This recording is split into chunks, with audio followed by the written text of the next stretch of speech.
It was a quiet evening when Mrs. Eleanor Hayes, age 68, sat across from her doctor, looking completely exhausted. "I go to bed every night," she said softly, "but sleep just doesn't come anymore." Across from her sat Dr. Emily Carter, a calm and experienced sleep specialist who had spent years helping older adults reclaim their nights. Dr. Carter didn't rush to prescribe medicine. Instead, she leaned forward gently and said, "Eleanor, your body still knows how to sleep. We just need to guide it again." Eleanor looked confused but hopeful, and that's when Dr. Carter began explaining what would change everything. She started with the body's internal clock, the circadian rhythm, explaining that after 60 it naturally shifts, making people feel sleepy earlier and wake up earlier. But when sleep times keep changing, the brain becomes confused.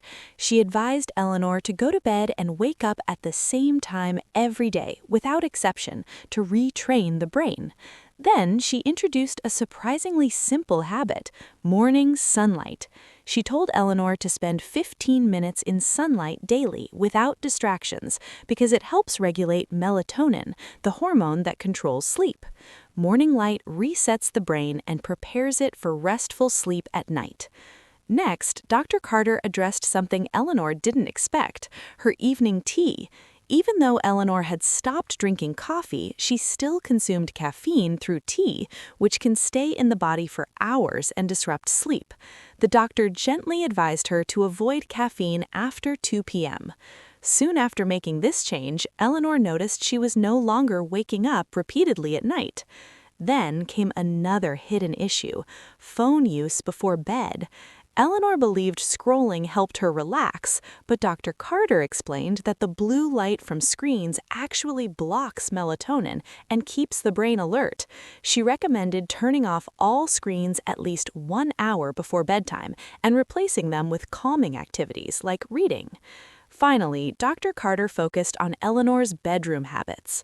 She explained that the brain must associate the bed only with sleep, not with stress, television, or overthinking.